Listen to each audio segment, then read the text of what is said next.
Now, I hate to bring this up. It is tragic, but I want to celebrate their work and their lives. You're good friends with Phil Hartman and Patrice O'Neill. Yeah, those were two very special guys to me, you know. One of the photos that I treasure is me and Phil sitting in my apartment at my piano, you know.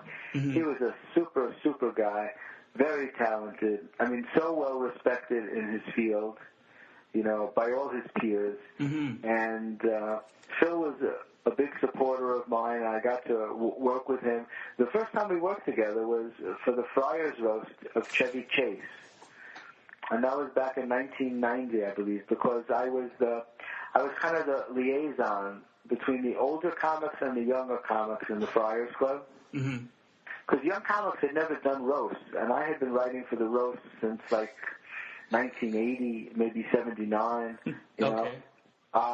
And so I was assigned to work with the comedians to help them prepare to do the Chevy Chase roast. And Phil and I got along so well that we stayed friends, you know, and that's where I got to meet Kevin Nealon and Dana Carvey and all, because they all performed at that roast.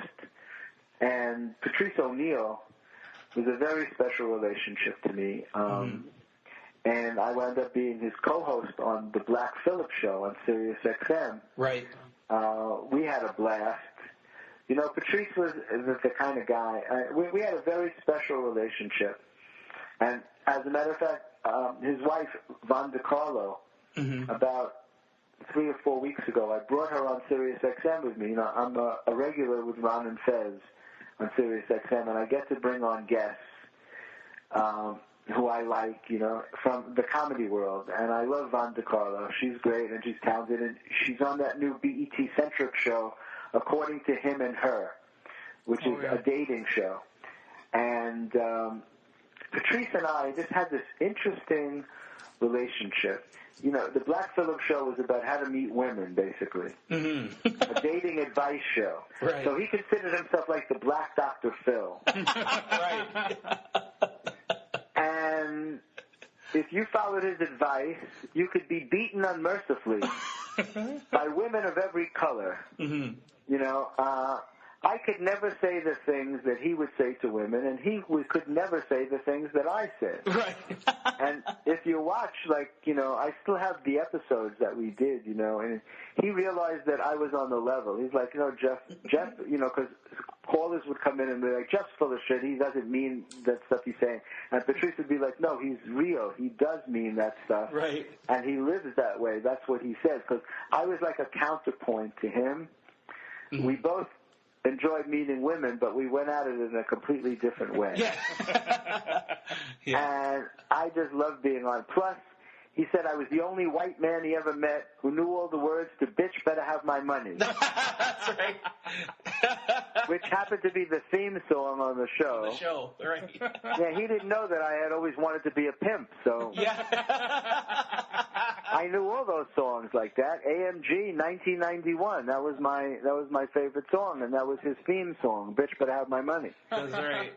Actually, so I listened. We got along famously, and we never said a bad word about each other. Like, a lot of comics feel like they have to put each other down when they're together. You know, you see groups of comics, they're always making remarks about each other, like a mini roast. You know, like Milton Berle would say to Henny Youngman, "Nice suit, Youngman, who shines it for you?" You know what I mean? He would say stuff like that, which would make me laugh hysterically because I love those kind of old-time jokes. To me, that's just so funny. But it wasn't mean-spirited, you know? But these days, guys feel the need to put each other down a lot, you know? Right. And Patrice could do that with the best of them. Yep. If you went up against Patrice, he'd cut your legs off, man, you know? You wouldn't stand a chance against Patrice. Yeah, exactly. But he and I never had that kind of an interaction. You know, and his wife validated that, you know, at the funeral. You know, she was kind enough. She was like, "Patrice loved you, man." And I'm like, yeah, and I felt the same about him.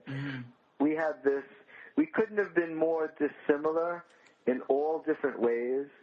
I said to him, you know, you should walk out on stage holding me in your arms like an infant, you know. He was just so big, you know. Yeah. But the nicest guy in the world. Yeah. I just loved seeing him. When I saw him, I would just smile. Mm-hmm. You know, he just made me smile. And I would bring girls on the show. I would always bring hot models on, you know. And I would warn them before, Patrice is going to deconstruct you. He's yes, going that's sure. He's going to break you down to take away your power. Just go with it, you know. and it worked out great because the girls held their own, you know, and it was always a lot of fun. Always a lot of fun. And I miss that guy a lot. Mm-hmm. And I have one of my proudest possessions is a phone call that he made to me that is on my website, which I'm going to plug, JeffreyGurian.com for your listeners. Yep. Are we on the air yet, by the way? No, we're going to... or was all of this just the warm-up? We were just warming up, Jeff. This is just the warm-up, right? We're going to start soon, though, right? Yeah, exactly. Yeah, because I have stories I want to tell you guys. Absolutely. He called me one night at 4 in the morning to tell me how much he enjoyed doing the show that we just did together. Mm-hmm. And he left this message for me. I'm glad I wasn't up to answer because I treasure this message from him. And he's like, dude, that was so funny, the show tonight. It was special, that energy. And he's like, I don't want to be presumptuous, he said, but I would like to do a show with you. You know, and sadly, he passed away before we could do that. Mm-hmm.